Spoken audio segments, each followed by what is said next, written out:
चलें ठीक है। अच्छा, स्टार्ट करने से पहले अगर किसी का कोई पुरानी क्लास से कोई कंफ्यूजन या कोई इशू तो पूछ ले, वरना फिर हम आगे मूव करते हैं।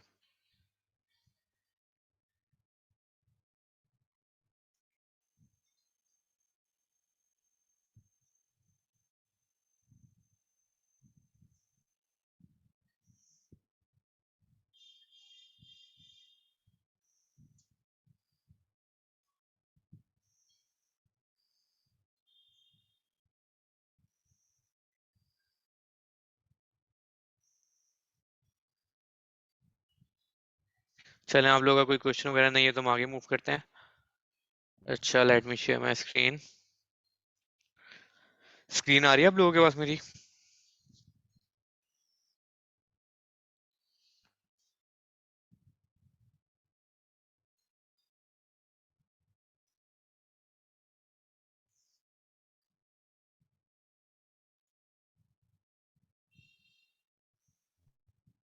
ठीक हो गया। अच्छा, वही सबसे पहला स्टेप हम करेंगे अपने पास। हम वही अपनी फाइल्स बना लेंगे सबसे पहले, जो हमारी 3 बेसिक फाइल्स बनती हैं।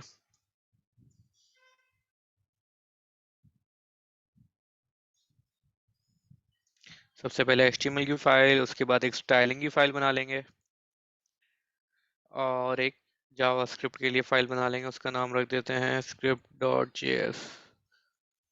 ठीक है, 3 फाइल्स हो गई हमारी सबसे बेसिक। और इंडेक्स में वहीं से स्टार्ट करेंगे हम अपना, जो सबसे पहले हम लोग।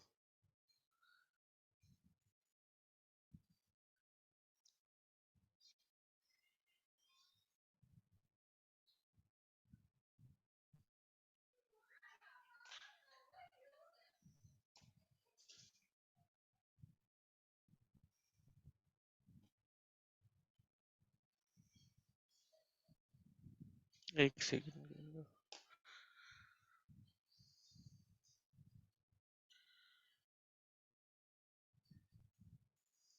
ठीक है, सबसे पहले हम उसको बता देंगे हमारी डॉक टाइप HTML है। सॉरी। ठीक है। और उसके बाद HTML खोल लेंगे, उसके अंदर हेड डाल देंगे जो हमारा बेसिक होता है। और हेड के बाद डाल देंगे बॉडी। और हेड के अंदर हम लोग क्या करेंगे?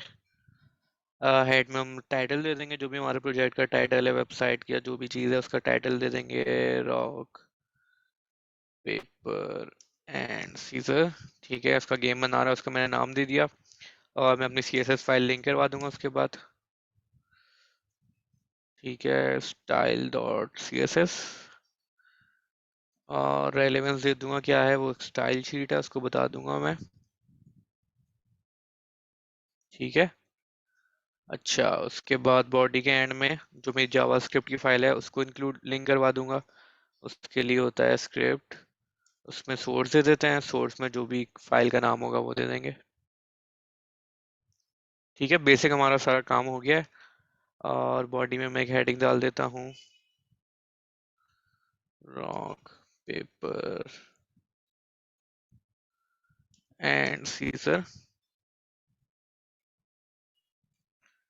इसको मैं अपने पास ओपन भी कर लेता हूँ ताकि साथ साथ हम लोग इसको देखते भी रहें। ठीक हो गया।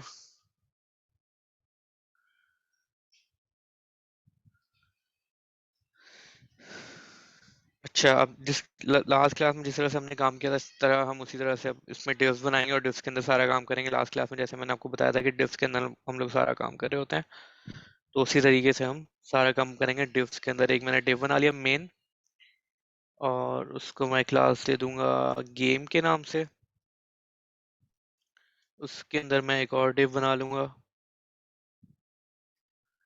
उसको मैं क्लास दे रहा हूँ गेम का कंटेनर, जिसके अंदर गेम आएगी हमारी।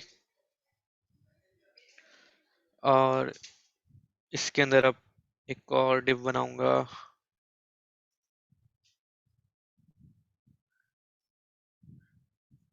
यहाँ पे हम लोगों ने स्कोर दिखाना है कि किसका स्कोर कितना होगा, यूजर का, कंप्यूटर का स्कोर किसका कितना है। तो उसके लिए मैंने स्कोर कंटेनर बना दिया। अब इसमें दो चीजें आएंगी, एक मेरा स्कोर आएगा, तो उसके लिए मैं एक पैराग्राफ बना दूंगा, दो। ठीक है, इसमें मेरा स्कोर आएगा तो मैंने लिख देता हूँ जो यूजर होगा उसका स्कोर। ठीक है। दूसरे में कंप्यूटर का स्कोर। ठीक है। अच्छा, अब इसमें मैंने दिखाना है स्कोर क्या है। ठीक है, स्कोर जैसे इसमें बाय डिफॉल्ट दोनों का होगा जीरो। लास्ट क्लास में भी हमने ये चीज की थी कि बाय डिफॉल्ट हम जीरो होता है। अब हमें किस चीज को चेंज करवाना होगा, इस जीरो को करवाना होगा। अगर हम मैं पी को आईडी दे दूं ना, तो और मैं इसको चेंज करवाऊंगा तो क्या होगा, ये पूरी चीज चेंज होगी, ये पूरा मिट के ना उसकी बदले वो चीज आएगी। अगर मैं स्कोर वन करना होगा तो वो क्या करेगा, इस पूरे को हटा के, वो हम लोग क्या कर रहे थे लास्ट क्लास में, हमने सिर्फ जीरो लिखा हुआ था, तो उसके अंदर जितना भी एचटीएमएल होता है ना, वो सबको चेंज करके नए से अपडेट कर रहा था। अगर मैं इस पी को आईडी दे दूंगा ना, उसको चेंज करूंगा, तो वो क्या करेगा, वो इस पूरे को रिमूव करेगा और उसके बदले वन कर देगा, इसके बदले टू करेगा। लेकिन मुझे ये नहीं चाहिए, मुझे सिर्फ जीरो को चेंज करना है। तो मैं ना जीरो को एक स्पैन में डाल दूंगा। ठीक है, एक टैग होता है एचटीएमएल स्पैन। क्योंकि मुझे सिर्फ जीरो को चेंज करना है, मुझे उसको जो टेक्स्ट लिखा हुआ है ना उसको चेंज नहीं करना। तो मैं इस जीरो को इस तरह से स्पैन में डाल दूंगा। ठीक है। और इस स्पैन को मैं आईडी दे दूंगा, ताकि सिर्फ मैं इस चीज को चेंज करूं, बाकी किसी वो टेक्स्ट चेंज ना हो। इसको मैं दे देता हूँ यूजर स्कोर, और इसको मैं दे देता हूँ कंप्यूटर स्कोर। ठीक है, बाय डिफॉल्ट दोनों जीरो हो गए। यहाँ तक हो गया हमारा स्कोर का। अब इसके बाद मैं एक बनाऊंगा डिव, और उसके अंदर मूव्स होंगी।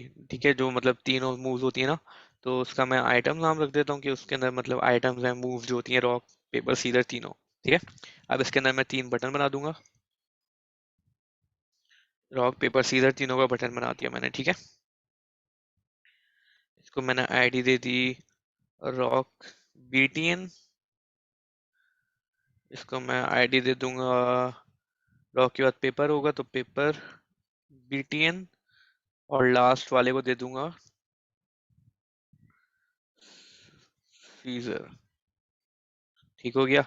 और इसके बीच में टेक्स्ट लिख दूंगा, ये किस चीज़ का है, रॉक। अब मैं टेक्स्ट लिख रहा हूँ, आप चाहे इसके अंदर कोई इमेजेस भी यूज कर सकते हो, रॉक पेपर सीजन के जो तीन आइकन होते हैं वो यूज भी कर सकते हो। ठीक है, आपकी मर्जी है। मैं सिंपल टेक्स्ट लिख रहा हूँ। अगर आपको इमेज डालनी है, आप इसके बीच में पेपर की जगह कोई इमेज का टैग डाल दो, जो लास्ट क्लास में मैंने करके दिखाया था। वो आपके ऊपर, आप जैसा चाहे इसको ऑप्टिम बनाना चाहते हो आप बना सकते हो। ठीक है।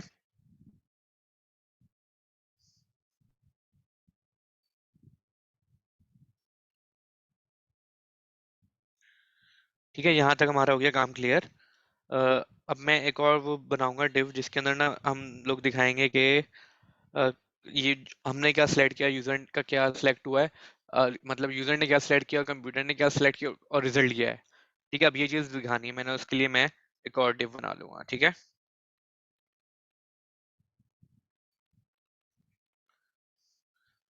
इसका मैं क्लास का नाम रख देता हूँ इन्फो का कंटेनर है, तो इन्फो कंटेनर इस तरह से मैं नाम रख देता हूँ। और इसमें अब मैं पैराग्राफ बनाऊंगा। ठीक है, अब इसमें दो पैराग्राफ बनाऊंगा मैं। एक इसमें मैं बताऊंगा कि यूजर ने क्या सिलेक्ट किया है। ठीक है, तो उसके लिए मैं स्पैन बना देता हूँ। नहीं नहीं, ठीक है, स्पैन बना दिया मैंने। स्पैन को मैं आईडी दे दूंगा यूजर की चॉइस, मतलब यूजर ने जो भी सिलेक्ट करेगा ना, वो मैं नीचे दिखा दूंगा कि यूजर ने ये सिलेक्ट किया है। ठीक है, और इसी तरह से मैं एक और बना दूंगा। इसमें मैं बताऊंगा कि कंप्यूटर ने जो सिलेक्ट किया है, वो इधर लिखा हुआ जाएगा कि भाई कंप्यूटर ने ये चीज सिलेक्ट की है। ठीक है, ये मैं मिटा देता हूँ। और एंड में इस सबके बाद मैं चीज दिखा दूंगा कि रिजल्ट क्या है। दोनों ने सिलेक्ट तो कर लिया, लेकिन जीता कौन है वो मैं बता दूंगा। उसको मैं क्लास दे देता हूँ रिजल्ट।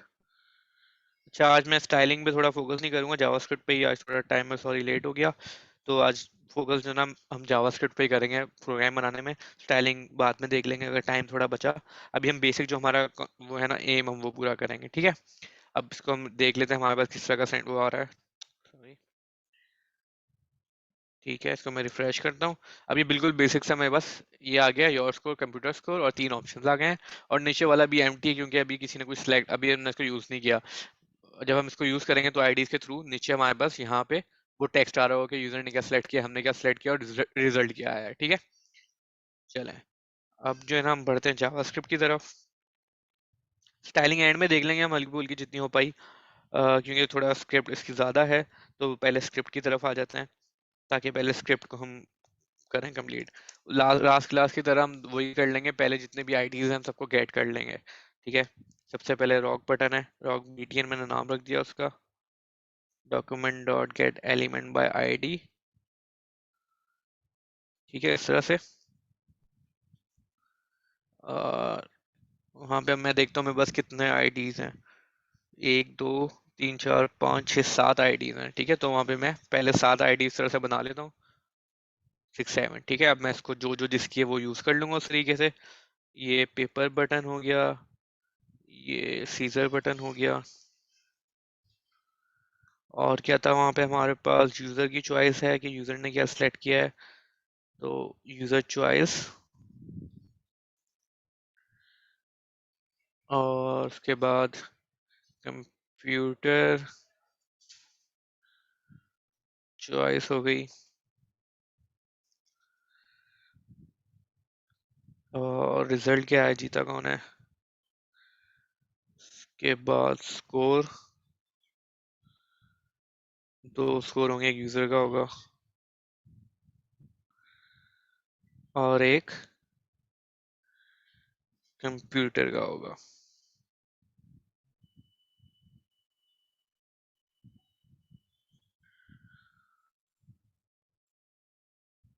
अच्छा, स्पैन का क्या यूज़ होता है, एक सेकंड में दोबारा बताता हूँ, आपका मैसेज अभी देखा है। अच्छा, स्पैन का ये होता है जैसे पी है ना, इसके अंदर जैसे अगर मैंने एक पी बनाता हूँ एक्स्ट्रा में। ठीक है, अभी मैं स्पैन में डाल रहा हूँ। ठीक है, अभी समझो मेरे पास एक पैराग्राफ पड़ा हुआ है, उसका जो है ना ये उसके अंदर जो कॉन्टेक्स्ट पड़ा हुआ है। अब मुझे अगर मैं चेंज करूंगा ना पी के थ्रू, तो वो क्या करेगा, अगर मैं पी को एडिट करूंगा ना इनर एचटीएमएल से, तो वो पूरी चीज़ रिमूव हो जाएगी, वो पूरी चीज़ को एडिट करेगा। अगर मुझे सिर्फ पैराग्राफ के जैसे सिर्फ इस हिस्से को चेंज करना है, या सिर्फ समझो इस हिस्से को एडिट करना है, यूटिलाइज करना है, तो फिर मैं उस हिस्से को ना स्पैन में डाल दूंगा। अब मैं स्पैन के थ्रू ना मैंने इसको आईडी दिया, अब मैं इस आईडी के थ्रू सिर्फ इसके अंदर जो चीज़ है ना उसको यूज कर सकता हूँ, उसको यूटिलाइज कर सकता हूँ, मैनिपुलेट कर सकता हूँ। पूरे पैराग्राफ पे उसका फर्क नहीं पड़ेगा, जो स्पैन के अंदर टेक्स्ट है ना सिर्फ उस पर फर्क पड़ेगा। तो स्पैन हमारे पास इसलिए यूज हो रहा था एचटीएमएल वगैरह के अंदर। किसी पैराग्राफ या किसी भी चीज़ का आपको सब पार्ट किसी दूसरी तरीके से स्टाइल करना हो, या अब जैसे जीरो है ना, अब मैं इस आईडी के थ्रू उसको स्टाइलिंग दे सकता हूँ जीरो को, डिफरेंट तरीके की। अब वो पी पे अलग स्टाइलिंग होगी और सिर्फ इस जीरो पे अलग स्टाइलिंग होगी। ठीक है, तो इसलिए यूज हो रहा था स्पैन, जब मुझे एक पूरे उसके अंदर से किसी स्पेसिफिक चीज को यूज अलग तरीके से स्टाइलिंग देनी हो, अलग तरीके से जावास्क्रिप्ट अप्लाई करनी हो, तो फिर हम स्पैन यूज करते हैं इस तरीके से। अच्छा, अब आईडीज देख लेते हैं हमारे पास क्या क्या है।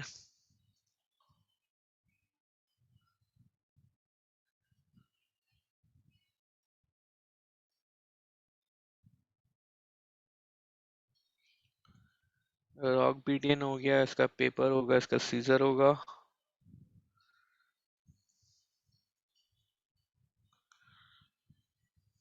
ठीक है, यूजर चॉइस की ये थी आईडी, ये ऐड कर लेते हैं।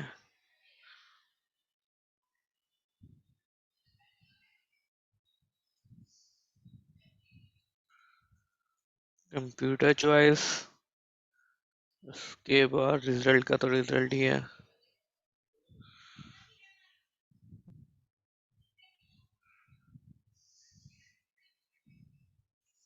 User score, computer score. ठीक है, सारी आईडीज हमने गेट कर ली हैं। अब इनको हमने करनी है यूटिलाइज। दो वेरिएबल बना लेंगे अपने पास, जैसे लास्ट क्लास हमने काउंटर के लिए बनाया था, तो इसमें हम स्कोर का बना लेंगे दो।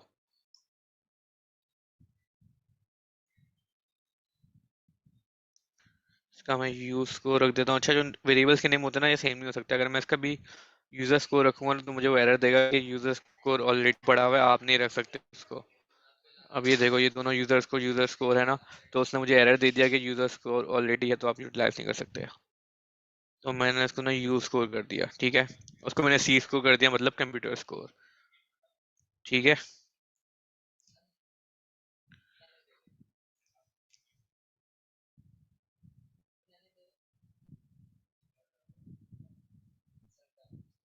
अच्छा, अब जो तीन बटन है ना उन पे मैं लास्ट क्लास की तरह लिस्टनर लगाऊंगा, जैसे लास्ट क्लास में लगाया था मैंने। इसमें आज थोड़ा डिफरेंट करेंगे हम। जो लास्ट क्लास में किसी ने पूछा था कि हम जो ये पूरा हम इफ के अंदर लगा सकते हैं, उस तरह से हम इसको यूटिलाइज करेंगे थोड़ा सा। ठीक है।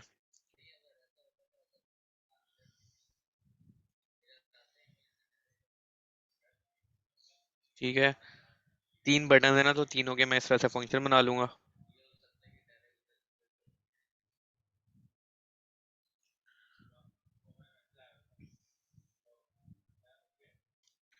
अच्छा, अब क्या करूंगा मैं, जो इसके अंदर मैंने कोड लिखना था ना वो मिलता जुलता था, लास्ट में तो हमें तीनों का फंक्शन अलग अलग था, मतलब एक में माइनस करना था, एक में प्लस करना था, लेकिन इस तीनों में ना फंक्शनैलिटी ऑलमोस्ट सेम है, तो मैं एक एक्स्ट्रा फंक्शन बना लूंगा। ठीक है, यहाँ पे मैं एक फंक्शन बना लेता हूँ रन गेम के नाम से, और उसके अंदर ना एक स्ट्रिंग आएगी।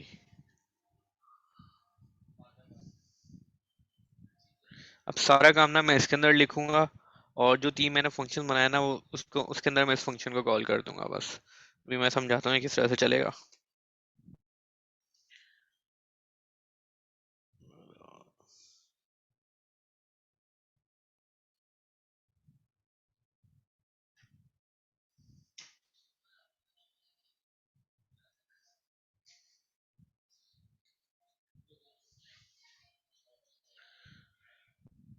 अच्छा, अब इसमें बेसिकली क्या हो रहा है, जब भी इसके अंदर क्लिक होगा ना इस बटन के ऊपर, तो वो आएगा इस फंक्शन, ये चीज चलाएगा, वो चीज कहाँ आएगी, इसके अंदर आएगी। अब ये जो हमने स्ट्रिंग लिखा है ना, इसका मतलब है ये फंक्शन जब भी हम कहीं से भी कॉल करेंगे ना, तो इस ब्रैकेट्स के अंदर ना कोई स्ट्रिंग भेजना जरूरी है। ठीक है, अगर अगर मैं इस तरह से भेजूंगा ना इसको एम्प्टी, इस तरह से, तो वो इस फंक्शन पे हिट नहीं करेगा, क्योंकि जो जो ये फंक्शन है ना उसको ये चीज़ चाहिए कि उसके पैरामीटर के अंदर कोई ना कोई स्ट्रिंग आए जब भी वो कॉल हो रहा है। तो अगर मैं ये चीज़ लिखूंगा ना तो ये यहाँ पे नहीं हिट करेगा, ये मुझे एरर दे देगा, बोलेगा इस तरह का कोई फंक्शन है ही नहीं जो एम्प्टी कुछ एक्सपेक्ट ना कर रहा हो, मतलब पैरामीटर नहीं एक्सपेक्ट कर रहा हो। जो दूसरा जो पहले मैंने इस तरह से लिखा है ना, इसके अंदर एक ये स्ट्रिंग है, स्ट्रिंग जो होती है ना, मतलब कोई भी टेक्स्ट होता है वो स्ट्रिंग कहलाती है प्रोग्रामिंग लैंग्वेज में। तो इसका मतलब है इसके अंदर कोई ना कोई स्ट्रिंग है, तो मतलब जब ये फंक्शन हो ना तो वो फिर जाके इस पे हिट करेगा, क्योंकि ये दोनों की एक तरीके का बिहेवियर है, तो वो फिर हिट होगा इसके ऊपर। ठीक है। अच्छा, अब जब ये फंक्शन चलेगा ना, जब मतलब रॉक बटन पे हिट होगा, तो वो ये फंक्शन इस तरह से कॉल होगा, तो इसका मतलब क्या है कि इस फंक्शन के अंदर इसके अंदर क्या चीज आ रही है, जो भी बीच में चीज लिखी हुई है, यहाँ पे मैं लिख देता हूँ आई नेम, मूव लिख देता हूँ, मतलब जो भी मूव ये नाम होता है आप ये कुछ भी लिख सकते हो। इसका मतलब क्या है, जब भी ये फंक्शन यही चला ना अगर, तो जो भी चीज इसके अंदर लिखी है वो कहाँ पे वो कहाँ पे आएगी, इस वेरिएबल के अंदर गेट होगी, मतलब जब ये फंक्शन चला ना यहाँ से, ठीक है, तो इसके अंदर क्या आएगी, मूव में क्या आएगा, रॉक आएगा। मैं क्या करता हूँ, इसको लॉक करवा देता हूँ, मूव को। ठीक है, अब जब ये रॉक वाला चलेगा ना तो मूव के अंदर क्या आएगा, रॉक आएगा। जब ये चलेगा तो मूव के अंदर पेपर आएगा, और जब ये चलेगा तो सीजर आएगा ऑटोमेटिकली। ठीक है, इसको ना मैं एग्जांपल दिखाता हूँ।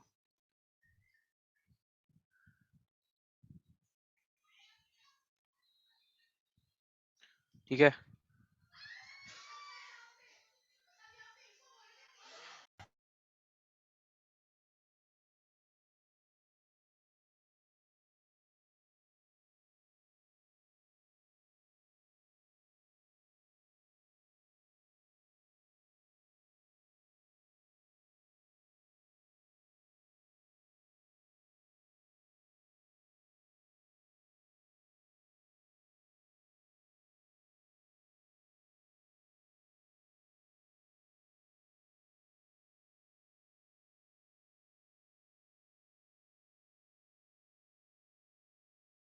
अभी एरर होगा ना इस तरह का होगा, तो वो आपको एक तो यहाँ पे पूरी डिटेल्स आ जाएंगी, और एंड में ना लाइन नंबर भी लिखा होता है कि कहाँ पे एरर है, उस पर आप क्लिक करोगे ना तो वो सोर्सेज में ना पूरी आपको एरर बता देगा कि कहाँ आ रहा है, किस तरह से आ रहा है।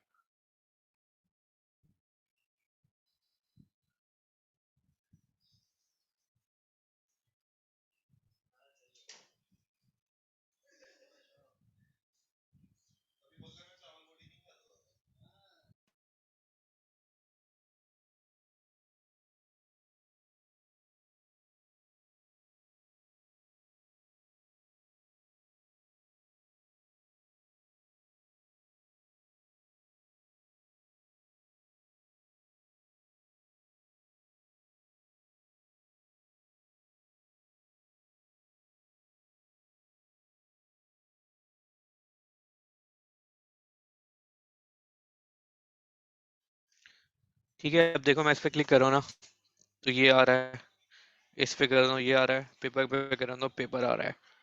तो इसका मतलब क्या है, जब भी जिस फंक्शन पे क्लिक हो रहा है ना, जैसे ये फंक्शन पे क्लिक हुआ तो वो उधर गया है, और इधर मूव के अंदर क्या चीज़ आई है, ये रॉ का आया है, और फिर उसने उस चीज़ को कंसोल करवा दिया है। सिमिलरली पेपर पे गया तो ये हुआ है, और आखिरी वाले पे अगर रन हुआ है इसके थ्रू, तो जो मूव में इसके अंदर जो पास कर रहे हैं ना हम, वो मूव के अंदर आ जाएगा।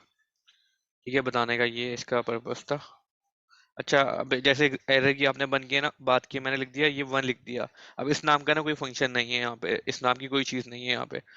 ठीक है, अब मैं इसको रिफ्रेश करता हूँ और इस पे हिट करूंगा, तो मुझे एरर दे देगा, बोलेगा इस नाम का कोई भी चीज़ नहीं है। ठीक है, और इस पे मैं क्लिक करूंगा तो मुझे लेके बता भी देगा यहाँ पे एरर आया है, इस लाइन पे एरर आया है, 18 नंबर पे एरर आया है। इसमें भी आप जाओगे ना, एंड में लिखा हुआ आ रहा होता है, ये देखो 18, ये जो 18 है ना लाइन नंबर होती है। अब यहाँ पे देखो 89 पे एरर है, तो इस तरह से एरर पता लगते हैं इसके अंदर। ठीक है।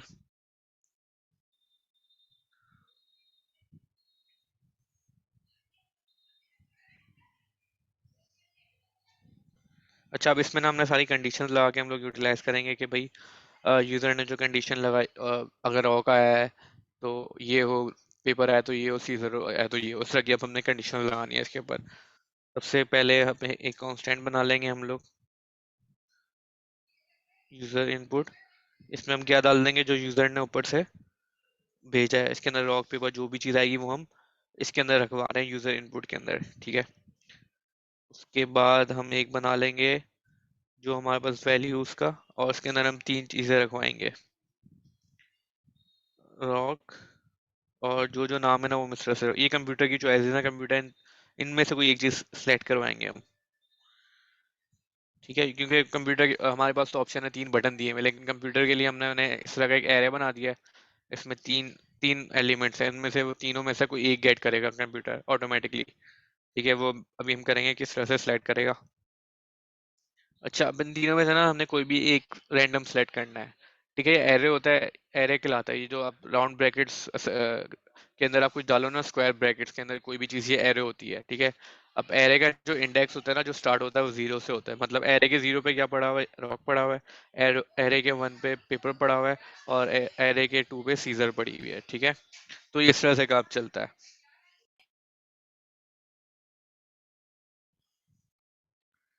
सही है। अब हमने क्या करना है, अब हमने ना एक रैंडम नंबर जनरेट करवाना है 0 से लेके 2 तक।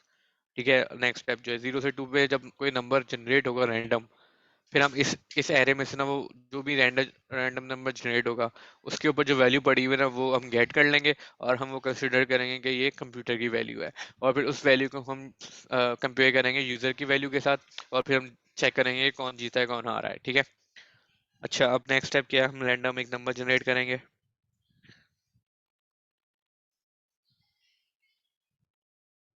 ये इसका बाय डिफॉल्ट फंक्शन होता है जावास्क्रिप्ट में।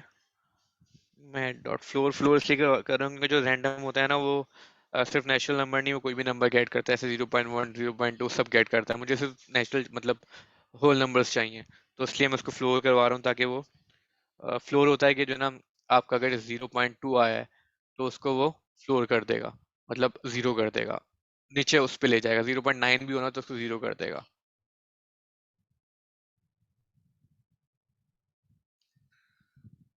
और ये रैंडम नंबर जनरेट करने का ना, ये जावास्क्रिप्ट का बाय डिफॉल्ट फंक्शन है डॉट रैंडम।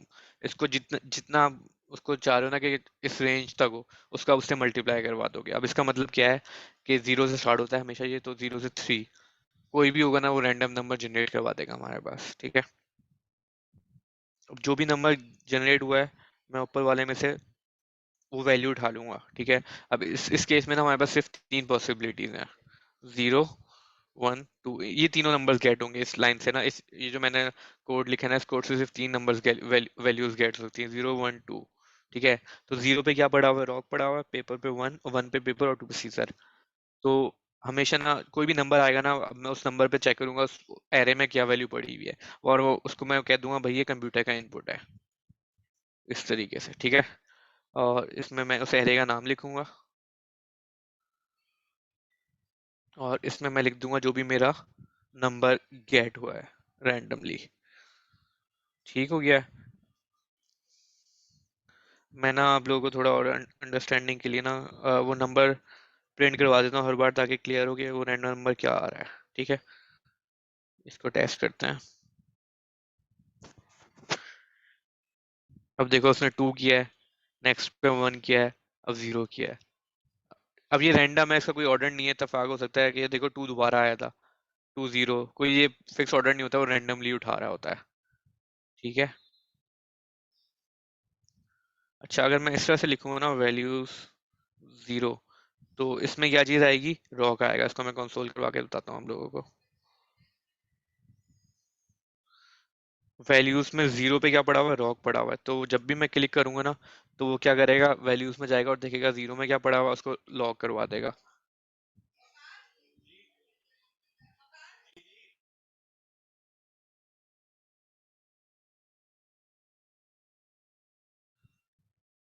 ठीक है।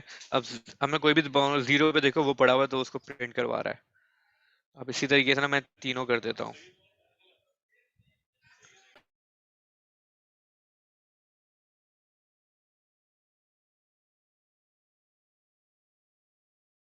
0 1 2, अब मैं जब भी क्लिक करूंगा ना, वो तीनों वैल्यूज ना एक एक करके प्रिंट करवा देगा।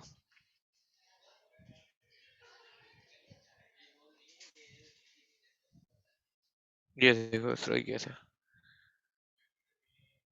ठीक है। ये एरे में से ना से हम लोग यूज करते हैं, इस तरह से वैल्यूज गेट करते हैं एरे के अंदर से। अब कंप्यूटर इनपुट में हमेशा कोई ना कोई रैंडम नंबर आएगा, और उस नंबर पर जो भी वैल्यू पड़ी हुई है हम लोग वो उठा रहे हैं। ठीक है, यहाँ तक। अब हमारा नेक्स्ट स्टेप आएगा, हमने जो वो बताया था ना, हम बता रहे हैं कि यूजर ने क्या सिलेक्ट किया है और कंप्यूटर ने क्या सिलेक्ट किया है, टेक्स्ट। अब उसको एडिट करेंगे हम।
अच्छा ठीक है, अब नेक्स्ट स्टेप में हमने क्या किया कि जो भी हमने वो बनाया था ना अपना डिव इंफॉर्मेशन शो करवाने के लिए, उसके अंदर हमने पहले पे दिखाते यूजर यूजर का इनपुट, और सेकंड पे जो कंप्यूटर का इनपुट होगा वो शो करवाया है।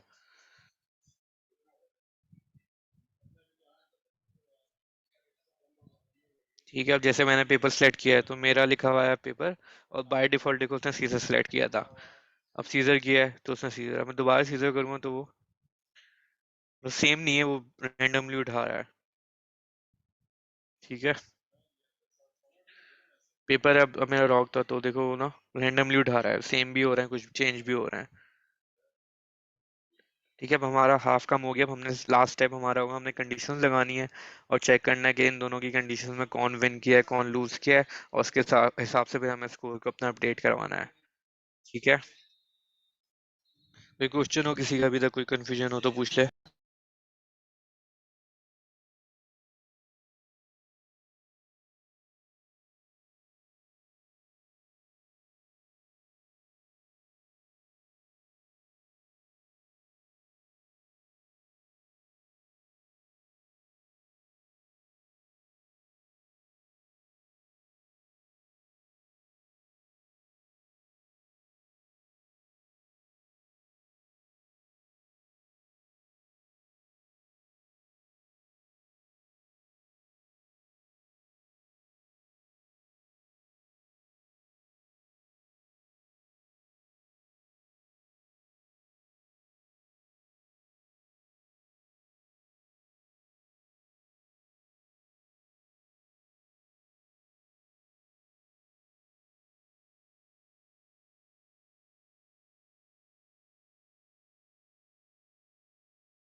क्या आज इतना ही रहते हैं, नेक्स्ट क्लास में कंटिन्यू करेंगे? आज मुझे थोड़ा जल्दी जाना है, तो आज हम इतना ही रखेंगे, इंशाल्लाह नेक्स्ट क्लास में कंटिन्यू करेंगे।